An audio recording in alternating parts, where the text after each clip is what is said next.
Hello and welcome to Are We There Yet? MarketScale's online video podcast series that features the most exciting things happening in transportation today. My name is Grant Harrell, and as your host, I'll speak with the executives, entrepreneurs, and engineers behind today's most exciting transportation companies, learning truly what's at the cutting edge of transportation technology today. Today, I am very excited to speak with Vaya Space, what I believe is one of the most exciting companies in the space industry that's truly defining the next generation of space and small satellite travel. And to speak with us about Vaya Space, we have the chairman of the board of directors, Sid Gutierrez, and the chief executive officer, Brent Willis. Sid Gutierrez is a retired NASA astronaut, a graduate of the United States Air Force Test Pilot Academy, has served in numerous executive positions, including Sandia National Labs, for example. Brent Willis is a multinational chief executive officer, having served for organizations like Coca-Cola and Kraft, for example, working with companies and projects around the world. Sid, Brent, thank you so much for your time today, and welcome to Are We There Yet? Thank you. Thank you. Yes. Well, I'm so excited to learn a little bit more about Vaya Space, as I know our audience is as well. And if I may ask you, Sid, Vaya Space has established an incredible, ambitious mission to revolutionize access to space, making space available safely in a rapidly growing small satellite market. I understand that behind your mission, safety is truly a driving force behind the organization and the mission. Can you tell us a little bit more why safety is so important to Vaya Space? Well, first and foremost, we value our people. So safety is our first value. But safety is also the cornerstone of any successful endeavor. Very few projects survive a major accident. When I was a kid, everybody was talking about Buck Rogers and the Jetsons, but realizing the benefits of space has been exceedingly slow coming because access to space has been hindered by both risk, cost, and reliability. And amazingly, these things are all interconnected. Systems that are simple are safer and more reliable. And both of these features drive down costs. The satellite market is very elastic. Companies build satellites to perform functions like communications or data gathering. Those functions can almost always be performed in other ways. If they can be performed at lower cost with satellites, the users will migrate to satellites. So safety, reliability, and affordability are the keys to growing the market even faster. Well, thank you so much for that, Sid, and certainly recognize the importance of safety, and just so glad to hear that that really is a driving force behind Vaya Space's very exciting work. So thank you so much for sharing that with us. I understand that in addition to safety within your mission and technology, as you touched on, sustainability and reliability are also very important components of the mission. Brent, if you don't mind, would you please tell us a little bit more about your focus on both sustainability as well as reliability? Well, when I looked at the sector, Grant, in terms of complexity and the number of failed launches and failures overall, sometimes catastrophic, I was just so impressed with Sid's vision and so impressed with Vaya's approach. Of course, the safety is, as he mentioned, but frankly, fewer moving parts translates to fewer things to go wrong, right? And the simplicity, almost the elegant simplicity of Vaya's approach, well, that equates to significantly more reliability, and importantly, a sustainable cost advantage, right? Yeah. So not only do we get the reliability by having fewer moving parts and the safety and the reliability from every piece of what we do, but the sustainability piece is the amount of, for example, recycled plastics we put in our landfills is just unconscionable, right? I used to work for the Coca-Cola company, and they are one of the worst culprits. And so the fact that in addition to the safety, reliability, and cost advantages, we can make a huge difference for the planet was such a huge draw for me. And I'm just so proud of what the company does in that respect for the planet. Absolutely. It's incredible what you're achieving. And speaking to the sustainability and the recycled plastics and recycled water or bottles, beverage bottles, as you've mentioned, I understand that within each launch, an incredible amount of recycled plastics and bottles are used. Can you tell us a little bit about some of those statistics? I think it's incredible. Well, it's only 2 million per launch, right? So Yeah. I think it's better to not to put 2 million recycled bottles, or, frankly, they're not really even recyclable. The major beverage companies, they don't recycle them. They downcycle them, right? They don't make new bottles from there. And even though they're 100% quote recyclable, Grant, only about 30% of them end up in the recycled system. The rest go in landfills. So my logic is, let's not leave those bottles on the planet in whatever way. Let's take them off the planet. Mm-hmm. Mm-hmm. Very good. Very good. I understand also, Brent, that there's a very special meaning behind Vaya Space's name. Can you tell us a little bit more about that? Well, I don't get credit for it. It's Sid. It's our chairman, right? Yeah. But when astronauts take off, what I understand is the mission control typically says Godspeed. Well, Sid being our country's first U.S.-born Hispanic astronaut, they said to Sid, Vaya con Dios, go with God, right? Yeah. So, and with that, Vaya was born, and thanks to NASA and Sid, they get all the credit. Yeah, absolutely. That's incredible. What a special meaning and a special name that the organization has. I love it. Brent, you've recently joined Vaya Space as the organization's chief executive officer. As I just briefly touched on, you have an incredible background, interest in sustainability and in the environment, and as you just shared with us a little bit about, and fits so well within Vaya Space's mission and just some major advantages of the technology. Would you mind telling us just a little bit more about yourself? Maybe just a brief introduction to Vaya Space and why it was important for you to join this incredible team. Well, yes, I would mind, because I don't like talking about myself and I don't like talking about past accomplishments. And trust me, man, I am not here for the clapping hands. Yeah. I am here to do extraordinary things for the planet, for this company.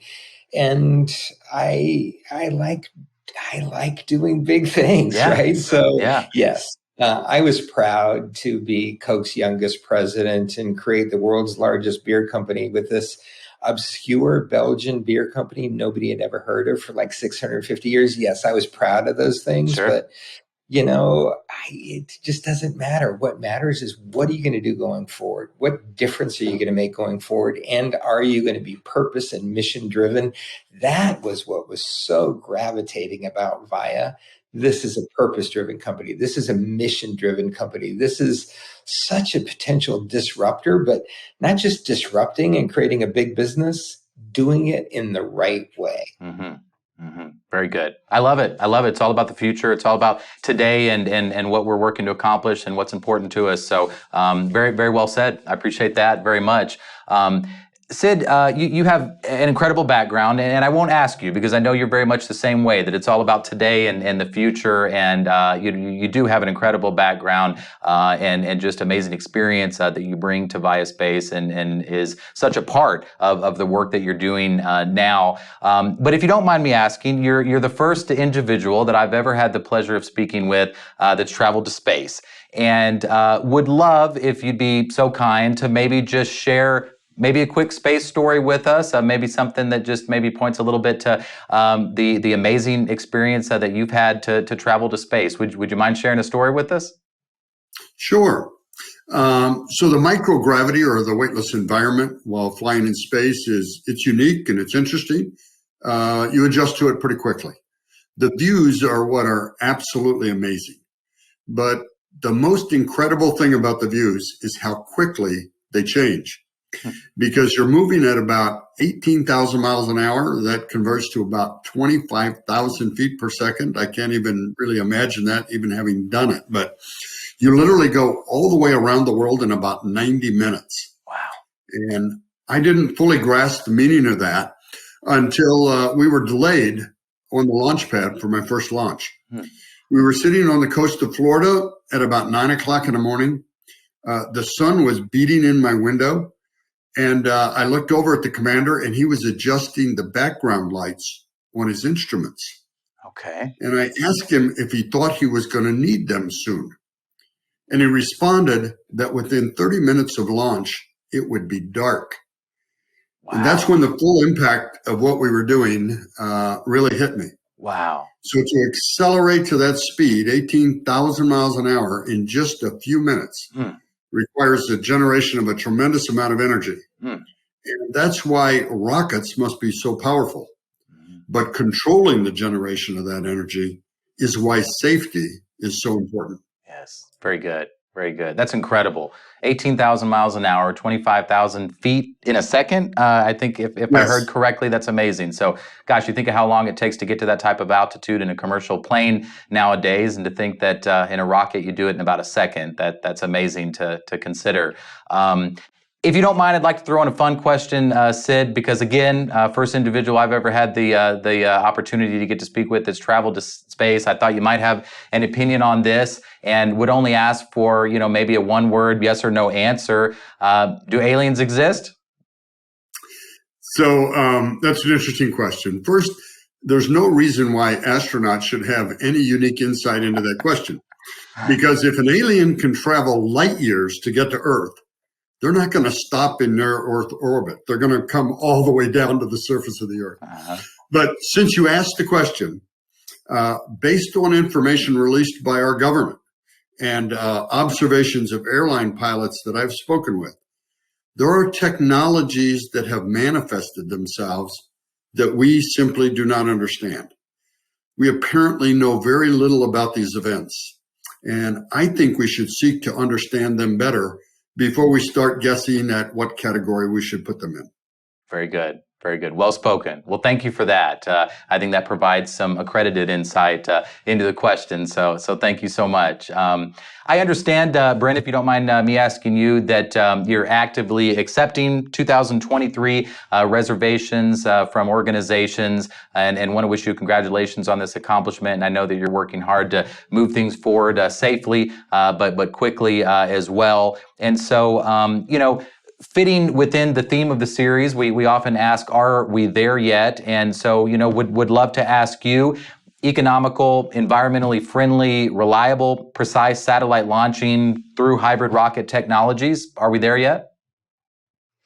I don't think we'll ever be there, Grant. But one of the benefits of being a CEO is you get to answer questions that you want to answer. And I want to answer Sid's question.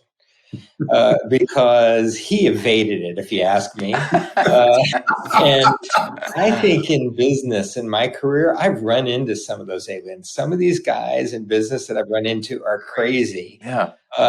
And, take Elon Musk. I'm sure that dude is an alien. That guy's really crazy. So, a lot of progress comes from being a little bit different, being a little bit willing to be 3 standard deviation driving for change. And that's where breakthrough comes from, right? I look at Vaya, yes, we have the safety. Yes, we have the reliability, but we're also 30% lower cost than anybody on the planet. So we're never going to be there because we can always improve. We can always drive eco-friendly. We can always drive economic. We can always drive all of the aspects of eco. But, honestly, we've got a saying inside the company now. We say Vaya Grande, go big. And we have all of the potential to Vaya Grande, go big, building off of Sid's legacy. Very good. Very good. I love it. Vaya Grande. If I may ask too, Vaya Space, you're revolutioning access to space in the small satellite market. I'd love learning a little bit more about the market myself. I certainly, when thinking of small satellites, telecommunications, global positioning systems, things like that come to mind. But there's a lot more applications and a lot of industries that are in the small satellite area. Without providing any company names, could you tell us a little bit more about some of the industries, some of the product or technology applications that these small satellite clients operate within? But just for frame of reference, Grant, there's been about 10,000 satellites that have been put up into low Earth orbit in the past 20 years. Okay. Over the next 20, they expect to put up more than 100,000. Wow. And each launch cost is worth 10 to 15 million. So that's over $1 trillion of a market opportunity going forward. And it's everything from internet to 5G communication, to farming, to military applications, to Earth observation to see weather and land patterns, farming patterns, and of course, Chinese and Russian spy satellites going up. Our country would never do those things and put those kinds of satellites up. But all of those applications are just going to drive huge demand, and they're becoming cheaper. And guess what? From a business model standpoint, it's a recurring revenue model, because some of these smaller satellites, guess what? They come back down to Earth over a period of time, or they wear out. So it's like batteries running out. So there is a recurring business to this going forward. So, we're really excited about the opportunity, and the kinds of markets out there it's just really starting, man. Yeah, absolutely. That's exciting to hear. $1 trillion market opportunity. That's incredible. So when you talk a little bit about some of these industries, the different applications, the number of launches, the potential market over the next couple of years, it's exciting. And I'd love to learn a little bit more about the impact. And so through some of the technologies, the lower cost, the simplicity of the technology itself, not to mention some of the sustainable environmental advantages, but through Vaya Space's technology and through improving the industry and the launch capabilities and reducing that cost, what's the impact of all of this through Vaya Space's offerings? How does that affect some of the industry's business life as we know it? Yeah, it's a great question. We're an unknown entity, but we're just now sort of coming out, if you will. As we come out and people see all of these components of competitive advantage, sustainability, cost advantage, reliability, safety, all of these things, the vectors of opportunities that will open up to the company are just untold, from missiles to, just any kind of engine. And it's actually easier not to put something up into space or into the air, but to look at all of the engine market where, we can make a difference and further disrupt. But companies that fail to focus, or people that fail to focus, one thing happens: they fail. And so guys like Sid, myself, our company, we focus on what is going to make the biggest impact and biggest difference. And our next target is take advantage of this huge burgeoning small satellite launch market, where not only can we get our fair share of that market, which fair share, as we define it, is all of it. And we think that's fair for us. So, like I said, Vaya Grande, we're going big. Very good. Very good. Well, I'd like to thank each of you for your insights today. I appreciate your answers also to some of the fun questions. I'm glad that I've learned today. It sounds like there's a pretty good chance that aliens do exist. It sounds like each of you have worked with a couple in the past. Elon Musk may be one of them. We know now. So we appreciate some of the insights there, but more so about Vaya Space and the incredible work that the organization and that each of you are doing. And so want to thank you so very much for your time today, and wish you, each of you and the organization, continued success.